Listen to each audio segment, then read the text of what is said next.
हमारे साथ हमारे सहयोगी जुड़ गए हैं। लखनऊ से हमारे साथ संकेत मिश्रा हैं, दिल्ली से हमारे साथ संदीप पांडे इस समय मौजूद है। दोनों से जल्दी से रिएक्शन ले लेते हैं। सबसे पहले चलते हैं संकेत मिश्रा के पास, राजधानी लखनऊ से हमारे साथ मौजूद है। संकेत, देखिए, बीजेपी ने इसे एक भारत श्रेष्ठ भारत, आत्मनिर्भर भारत, स्थिर भारत और पूरी तरह से विकसित भारत का रूप बताया है। 2024 के आज जो मैनिफेस्टो को जारी किया है उसमें चौतरफा बीजेपी की तरफ से इस मैनिफेस्टो पर तारीफ की जा रही है और इसको सबसे बेहतर, सबसे अच्छा मैनिफेस्टो अब तक का बताया जा रहा है बीजेपी की तरफ से। लेकिन यहां पर समाजवादी पार्टी हो या फिर विपक्ष का कोई भी चेहरा हो, कटाक्ष करने से रुक नहीं रहा है। बिल्कुल फेल कर दिया है, फेल करार दे दिया है बीजेपी के इस मैनिफेस्टो पर। लखनऊ में इस समय क्या रिएक्शन लोगों के निकलकर सामने आ रहे हैं? ब्रजेश पाठक को हम सुन रहे थे, जिनसे आप संकेत चर्चा कर रहे थे, जिन्होंने कहा कि समाजवादी पार्टी को तो एक भी सीट नहीं मिलने वाली है।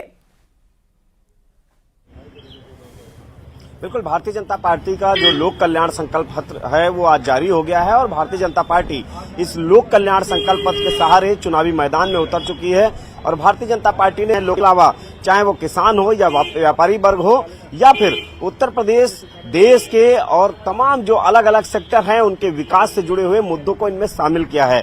और अगर पिछले जो लोक कल्याण संकल्प पत्र को देखा जाए भारतीय जनता पार्टी के, तो उसमें भारतीय जनता पार्टी ने ये भी दावा किया कि उनको हमने पूरा किया है और हमारे एजेंडे में है। एक बार भारत में पीछे कुछ लोग भी दिख रहे हैं, काफी सीनियर लोग हैं, आप उनसे भी रिएक्शन ले सकते हैं।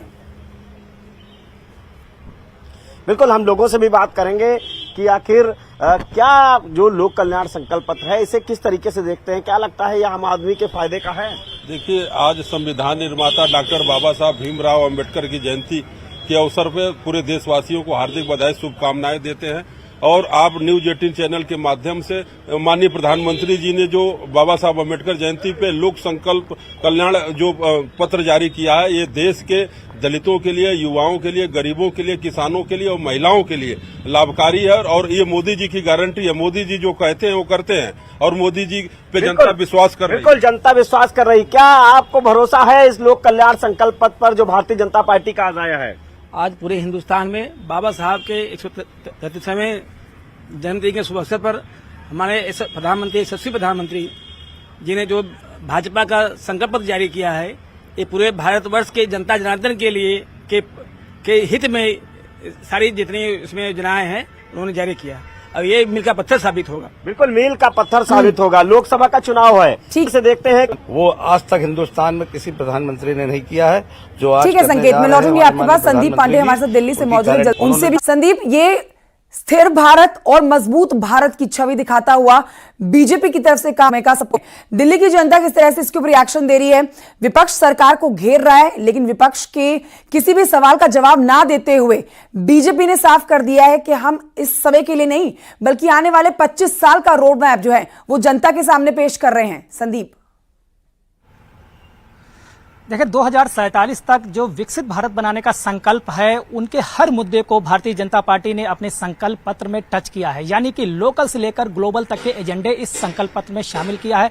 चाहे अगर ग्लोबल एजेंडे की बात करें तो भारत को संयुक्त राष्ट्र की सुरक्षा परिषद में स्थायी सदस्यता दिलाने के लिए भी प्रयास करेगी, ये संकल्प पत्र में है। इसके अलावा लोकल एजेंडों की बात करें तो 2047 तक भारत को ऊर्जा क्षेत्र में आत्मनिर्भर बनाने की भी दावे किए गए हैं। वहीं अगर आम लोगों की बात करें तो गरीबों से जुड़ी जो जन कल्याणकारी योजनाएं थी वो उनको विस्तार कर दिया गया, चाहे वो युवा से जुड़ी हो, चाहे वो नारी से जुड़ी हो, चाहे वो किसान से जुड़ी हो, और भी जो मुद्दे हैं उनको शामिल किया गया है। जैसे कि आयुष्मान भारत योजना, जिसमें अब कोई भी आय नहीं होगी, 70 वर्ष से अधिक जो भी व्यक्ति होगा वो आयुष्मान भारत योजना के अंतर्गत आएगा। इसमें आय सीमा हटा दी गई है 70 वर्ष के ऊपर। वहीं नारियों के लिए जो है, जो लखपति दीदी थी उसका विस्तार कर दिया गया, आवास योजना का भी विस्तार कर दिया गया है। और अगर युवाओं के लिए बात करें तो मुद्रा योजना का भी विस्तार कर दिया गया है। पहले जो लोन मिलता था उससे डबल लोन युवा ले सकेंगे और अपना स्टार्टअप शुरू कर सकेंगे। ऐसे ही हर वो वर्ग टच किया गया है इस संकल्प पत्र में, जो कि अगले जो भारत को विकसित और सशक्त बनाने के लिए आवश्यक होगा, चाहे वो डिफेंस का क्षेत्र हो, चाहे सोशल का क्षेत्र हो, और इंफ्रास्ट्रक्चर पर भी विशेष फोकस किया गया। प्रधानमंत्री ने खुद दावा किया है कि आने वाले वर्षों में इंफ्रास्ट्रक्चर पर खास फोकस किया जाएगा, चाहे वो सोशल इंफ्रास्ट्रक्चर हो, डिजिटल हो, इंफ्रास्ट्रक्चर हो, इन सब पर विशेष फोकस किया जाएगा। इसके अलावा जो बड़ी बात है इस संकल्प पत्र में वो ये है कि श्रमिकों पर भी विशेष ध्यान दिया गया है, खासकर जो ट्रक चालक हैं या ऑटो चालक हैं, इनका प्रधानमंत्री ने खुद अपने भाषण में जिक्र किया है कि इन लोगों को ई श्रमिक जो पोर्टल होगा उससे कनेक्ट किया जाएगा और इन तक भी योजनाएं पहुंचाई जाएंगी। खासकर जो ट्रक चालक है उनको, उनके लिए उन्होंने 2 बार जिक्र किया कि ट्रक चालक हैं जो सफर में चलते हैं वो संदीप पांडे या फिर बड़ा वर्ग हो, बड़ा तबका हो, हर किसी को साधने की और हर किसी के लिए कुछ ना कुछ प्रधानमंत्री नरेंद्र मोदी की तरफ से जरूर कहा गया है।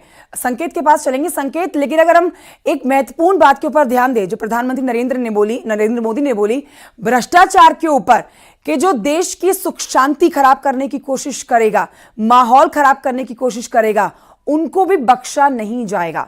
अब तक हम जितने भी उत्तर प्रदेश में एक्शन देखते हैं जो भ्रष्टाचारियों के लिए ऊपर लिए गए हैं, ना सिर्फ उत्तर प्रदेश बल्कि पूरे देश में, वो ये दिखाता है, और ये प्रधानमंत्री नरेंद्र मोदी ने भी आज अपने मैनिफेस्टो में बोल दिया कि उन लोगों को बख्शा नहीं जाएगा। बिल्कुल जाहिर सी बात है कि भारतीय जनता पार्टी की सरकार का एजेंडे में शामिल था कि किसी भी तरीके का कोई भ्रष्टाचार करने वाला, जो भारतीय जनता पार्टी की नीति है उसमें बख्शा नहीं जाएगा। जीरो टॉलरेंस की नीति पर सरकार लगातार काम कर रही थी और यही वो वजह है कि भ्रष्टाचारियों पर लगातार कार्रवाइयां भी ताबड़तोड़ जारी हैं।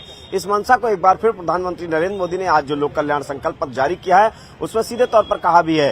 दरअसल ये जो लोक कल्याण संकल्प पत्र है इसमें बड़ी बारीकी से समाज के हर तबके को जोड़ने की कोशिश की है भारतीय जनता पार्टी के साथ में।